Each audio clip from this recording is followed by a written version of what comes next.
point about uncertainty is key. A firm that a relatively new firm that has a new way of measuring consumer confidence, much like the Conference Board of the University of Michigan measures, which, it's an index. But what they've started doing prior to the level of uncertainty that we face today, was actually measure the level of uncertainty in consumer confidence. And that's been a really, good news, bad news, it's been a great predictor of economic activity for reasons uncertainties are in place right now. It's been a very interesting phenomenon in the last 2 months, where there's such a dichotomy now between the consumer, who's actually feeling very confident, and the confidence measurements keep going up, so where they're kind of highs of the last 3 or 4 years, and their spending is going up. At the same time, the business owners' confidence has gone down, and their amount of spending and willing to invest is pulled back to the 2009 levels. So you have it seems that the business owners are focused on this fiscal cliff, and for some reason the consumers are feeling pretty confident right now. And I do think that there's going to be kind of a meeting pretty soon, and I think it's going to I think we're going to start to see the confidence come down from the consumers as they start to understand that the job reports, I think, are going to start to get a little bit worse, and the hiring worse, and the new jobs being created aren't as good as the old jobs. They're often temporary jobs or less benefits. So, but things could turn around at the end of the year if the business owners start to feel confident again, or at least certain which way. I agree with you that it's the certainty. They're going to say, okay, this is where we are. I'm not as much a believer that people make all these decisions on the marginal tax rate as they do is that they feel that they've got a good opportunity or not. I think they go forward. I think a stable, predictable tax and regulatory environment probably is the biggest factor. Although I do think marginal rates have an effect with the margin. But the healthcare law coming on is a big thing right now. I do believe it has held back hiring some, because people are just concerned of what does it mean, and if I bring on an employee, how much will that cost, and will I be able to, am I have to have the employee? But I was listening to a radio report on NPR today, and they were they said one thing Romney's been consistent on, and I thought they were going to say I'm a Mormon, but they said they go, day one I will repeal the health care law, which I'm not sure he's been so consistent on, because I think the health care law was based on his plan in Massachusetts. But regardless, they were saying, well, if we're going to really have uncertainty, because it's very unclear whether he could do that as a president, and then he would have to have Congress come in, and they would be voting on it. I guess they say there could be kind of a budget resolution. They wouldn't need 60 votes, but it seems like everybody would have absolutely no idea, is it in or is it out? And, so that would be incredible uncertainty. Well, I think that uncertainty is absolutely there, but the uncertainty around the 2,700-page bill that will require several 100,000 pages of regulations. How does a small business? It's the Lawyers and Accountants Full Employment Act, probably. We've had several of those, but apologies to lawyers and accountants, but I think that both of those things contribute to massive amounts of uncertainty. Absolutely, question. Yeah, great points brought up by everyone. There's no doubting the importance of this election, and certainly the impact. We can debate here all night. We should probably come back a year from today and really go through to see who was right and who was wrong. But from my forecast, I do see growth in that 1% to 2% range. I will say this as far as small business owners, day to day doesn't change. For the most part, they're trying to keep a roof over their head. They could care less what is really going on. Certainly, it does impact them from an economical standpoint, but with certain industries, I think Tom alluded to it, you are going to see growth, whether that's through equipment financing or commercial mortgages. It really depends where you are in the life cycle, but the uncertainty is going to be the challenge. With small business owners, it's hard for them to foresee, what's going to happen next. How long are they going to be able to do this? What's the next step? Is it being bought out? Is it expanding? Is it downsizing? So there's, that I think is going to continue to be an issue, and Gary alluded to as well, as far as significant changes. I really don't think we will see anything until 2014. Yeah, you make a good point, Christian. The advice that we've often give small companies is, yes, you can look at the macroeconomic factors like is GDP 1.5 or 2.5. Does it really, if you're General Motors or if you're Chase or Citibank, for sure, it makes a difference. And that's why you guys have lots of economists. But if you're a small business, you can affect your own environment much more than what the macroeconomic factors are doing.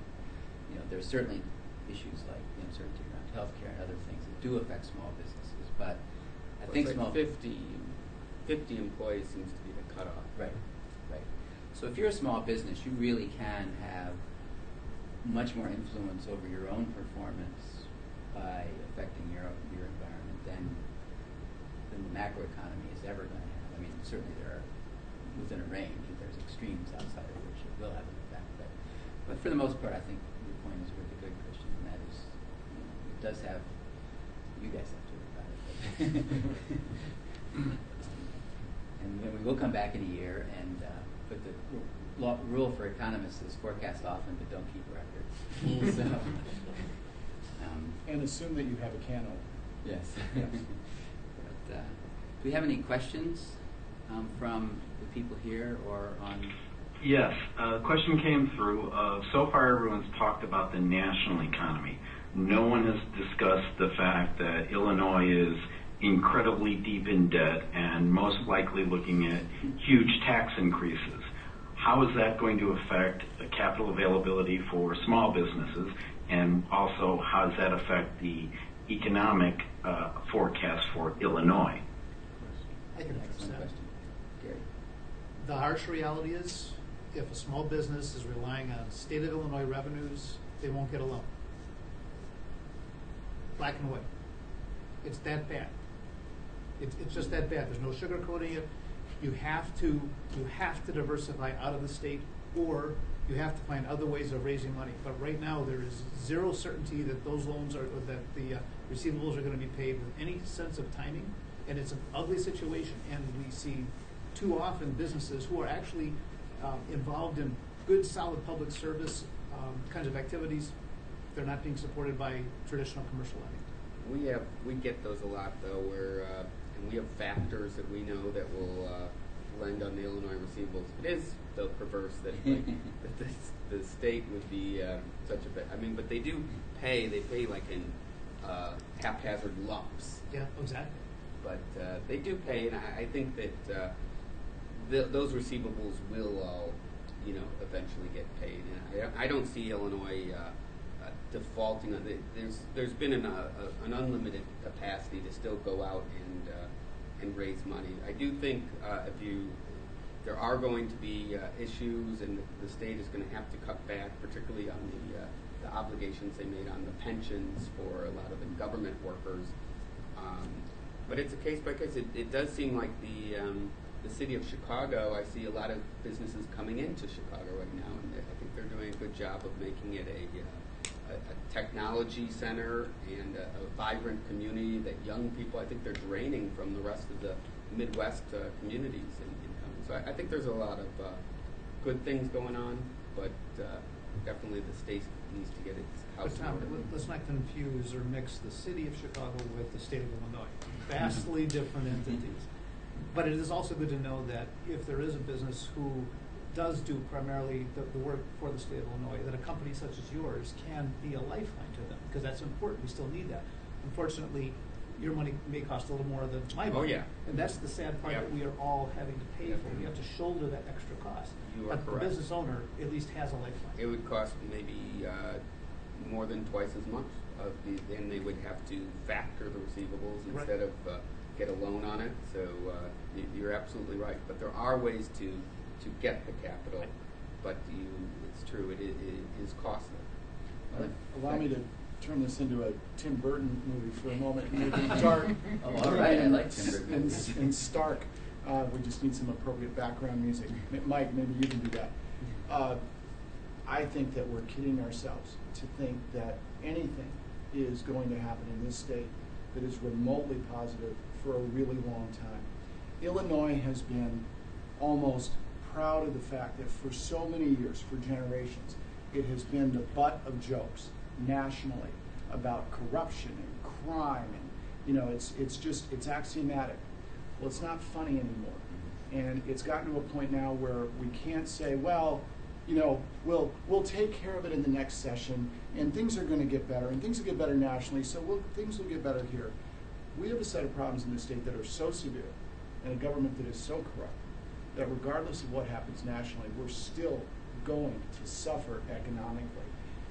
Over 20 years ago, I worked in southeastern Wisconsin, and we had the I-94 corridor. It was called Roads Between Two Big Cities corridors. They did it in the East Coast, and they love that. So the I-94 corridor, Milwaukee to Chicago, and it was going to boom in southeastern Wisconsin. Lots of tax breaks given, lots of motels built. They were built in year one. They were owned by the bank in year two, because none of the boom, it didn't happen. It didn't happen the way they thought it was, but it's happening right now. And the relocation across the border is significant, and we're seeing more and more of it. We're touching it every day in the market we travel in down here. And there will continue to be more of that, because the state to our north and the state to our southeast are creating climates where it's just a little bit friendlier to do business. And we got the big shot fired here a couple weeks ago with Jimmy John's leaving, and I think Jimmy John's right that's leaving and moving their corporate headquarters. I could have that wrong because I'm getting old, but it's a big chain, and just they're tired of the taxes, they're tired of the regulatory environment, they're tired of the mess, and so they're moving elsewhere. I think we're going to see that no matter what, and I think the sad part is, as somebody who lives here and has a family here, I'm worried about our future, and I'm worried about our quality of life, regardless of what happens to everybody else. And you see that in other states. In the 80s, Massachusetts, there was tremendous flight to New Hampshire. I mean, I lived there then. Yep. And the good news for them was New Hampshire is like going from here to Aurora. But and you see it now in California, tremendous flight to Nevada in particular, and Arizona, and to other nearby states. It's a real issue. The one thing that came up actually in a meeting earlier today with a group of small businesses, one of the challenges small businesses face in the state of Illinois in particular is that small businesses don't have any clout. And it was a big complaint among all of those to a company. If you're Boeing and if you're Caterpillar and if you're Sears, you can do rent seeking with the government. And it's a form of corruption in my mind, absolutely. But the big companies can get a deal. And the little companies are left holding the bag. And I think that's a real challenge in Illinois. The whole rent seeking thing is really a very sad state. Any other comments on Illinois? I think we pretty much hit the nail on the head. The state of Illinois, I think it's incredibly difficult for small businesses. We see companies every day that have the receivables, but it's so staggered and it's just so inconsistent. It's hard for us to work for them. But if it matches up, if we can get them with the right factoring groups, that's where it really comes into play, and that's where we can really add value from the whole relationship perspective of having a banker that can move it towards that type of financing entity. Is there a question back? Yeah, how much of the move from the suburbs into Chicago is exactly that? Chicago's giving them breaks for locating there. And what does that do to the suburbs that are losing that tax base, especially like Walgreens moving downtown? What does that do to the community that they leave? I'll just address. I think one of the reasons they're moving though isn't the subsidies. I think they're moving like Motorola, which Google Mobility. I think they're moving for the workforce. They want to have technology workers. They want to have and the city is a magnet, like I was saying, for workers. From around the top students from around the Midwest, and I think they're moving for the access to those workers. I think as much as financial incentives. But I'll let the other guys. I think you're absolutely right, Tom. I know a couple of software companies out here in DuPage County where so their workforce is young, technology engineers and so forth, and they all want to live in the city. I mean, if you're a 25-year-old living in Oak Brook, is not probably your dream place, but nothing against Oak Brook. And I'll say this, as far as the city of Chicago and the government, I think they've done a great job of promoting the economic development here. If you look at cities in the last 5 years that have really been hit hard, Cleveland, Detroit, Pittsburgh, that's where you're seeing the students from the top schools come to Chicago. And that's where our economy is really going to grow. And Rom sees it that way, and especially in the IT field, and with these different companies moving in, I think that's a huge growth area. Be careful about Cleveland, Christian. That's my hometown. I'm a Tigers My former fan, so hometown. I'm still crying very much. Well, I'll tell you what. Well, there's a self-deprecating song about Cleveland.